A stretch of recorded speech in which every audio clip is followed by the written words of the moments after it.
ಆದೊಡಂಜದಿರಿನ್ನು ಭಾಷೆಯ ಕಾದು ತೋರುವೆನೆನ್ನ ಬಾಲದ ಕೂದಲೊಳಗೇಳೆಂಟು ರೋಮವ ಕಿತ್ತು ನೀಡೆನಲು ಕೈದುಡುಕಿತನಗುಳ್ಳ ಸತ್ವದೊಳೈದೆ ಸೆಳೆದೊಡೆ ಮಿಡುಕದಿರಲು ವೃಕೋದರನು ತಿರುಗಿದನು ಸಮ್ಮುಖ ಕಾಕಪೀಶ್ವರನ ನಗುತಲ ವಾಯುವಿನ ಪುತ್ರನ ಮೊಗವ ನೋಡುತ್ತ ವಜ್ರರೋಮವನೊಗೆದು ಕಿತ್ತನು ಕರೆದು ಕೊಟ್ಟನು ಪವನ ನಂದನಗೆ ಅಗಜೆಯ ರಸನ ಭಕ್ತನನು ಕರೆವಿಗಡ ನುಡಿಯದೆ ಬೇಗ ಬಹನೈ ಮಗನೆ ನಿನ್ನೊಡನಾದರಿಂಜದರ್ ಒಂದು ರೋಮವನು ಅವನಿಯೊಳಗೀಡಾಡಿದಾಕ್ಷಣ ಶಿವಭವನ ಪುಷ್ಪೋಪಚಯ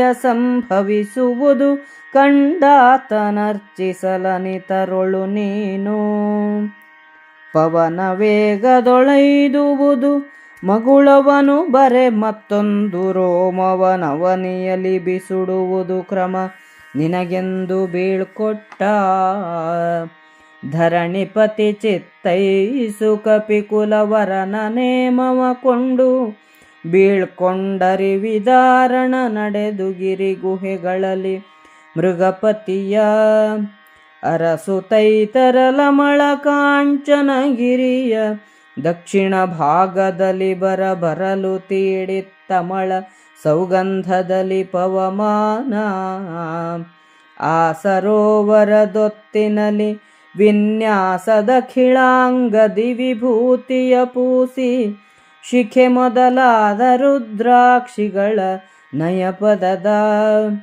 ಆಶ್ರಯಿಸಿ ಹೃದಯಾಂಬುಜದಲ್ಲಿರ್ದಾ ಶಿವನ ಸಂತತದಿ ಚಿಂತಿಸು ತೋಸರಿಸಿ ಮೆರೆದಿಹ ಮೃಗೇಂದ್ರನ ಕಂಡನಾ ಭೀಮಾ. ಹಾಗಾದರೆ ಹೆದರಬೇಡ, ನೀನು ಮಾಡಿದ ಭಾಷೆಯನ್ನು ಕಾಪಾಡಿ ತೋರಿಸುತ್ತೇನೆ. ನನ್ನ ಬಾಲದೊಳಗಿರುವ 7 ಕೂದಲುಗಳನ್ನು ಕಿತ್ತುಕೊಡು ಎಂದು ಹನುಮಂತನು ಹೇಳಿದನು. ಭೀಮನು ತನ್ನ ಶಕ್ತಿಯೆಲ್ಲವನ್ನು ಪ್ರಯೋಗಿಸಿದರೂ ಕೂದಲನ್ನು ಕೀಳಲಿಕ್ಕಾಗಲಿಲ್ಲ. ಭೀಮನು ಹನುಮಂತನ ಮುಂದೆ ಬಂದು ಪೆಚ್ಚಾಗಿ ನಿಂತನು. ಹನುಮಂತನು ನಗುತ್ತಾ ಭೀಮನ ಮುಖವನ್ನು ನೋಡಿ ತನ್ನ ಬಾಲದಲ್ಲಿದ್ದ ಕೆಲವು ರೋಮಗಳನ್ನು ಕಿತ್ತುಕೊಟ್ಟನು. ಶಿವಭಕ್ತನಾದ ಪುರುಷಾಮೃಗವನ್ನು ಕರೆ, ಅದು ಮಾತನಾಡದೇ ನಿನ್ನೊಡನೆ ಬರುತ್ತದೆ. ಆದರೆ ಹೆದರಬೇಡ, ನಿನಗೆ ಕೊಟ್ಟ 1 ರೋಮವನ್ನು ಭೂಮಿಯಲ್ಲಿ ಹಾಕು. ಅಲ್ಲಿ ಶಿವಮಂದಿರವೂ ಸಮೃದ್ಧ ಪುಷ್ಪೋದ್ಯಾನವೂ ಉದ್ಭವಿಸುವುದು. ಅದನ್ನು ನೋಡಿ ಆತನು ಪೂಜಿಸಲು ತೊಡಗುತ್ತಾನೆ. ಅಷ್ಟರಲ್ಲಿ ನೀನು ವಾಯುವೇಗದಿಂದ ಹೋಗು. ಅವನು ಬಂದರೆ ಮತ್ತೊಂದು ರೋಮವನ್ನು ಭೂಮಿಗೆ ಹಾಕು. ಇದೇ ನೀನು ಅನುಸರಿಸಬೇಕಾದ ಕ್ರಮ ಎಂದು ಹನುಮಂತನು ಹೇಳಿದನು. ಹನುಮಂತನು ಅಪ್ಪಣೆಯನ್ನು ಪಡೆದು ಅವನಿಂದ ಬೀಳ್ಕೊಂಡು ಶತ್ರು ಸಂಹಾರಕನಾದ ಭೀಮನು ಪುರುಷಾಮೃಗವನ್ನು ಬೆಟ್ಟಗಳಲ್ಲಿ ಗುಹೆಗಳಲ್ಲಿ ಹುಡುಕುತ್ತಾ ಹೋಗುತ್ತಿರಲು ಉತ್ತಮ ಸೌಗಂಧವನ್ನು ಹೊತ್ತ ಗಾಳಿ ಬೀಸಿತು.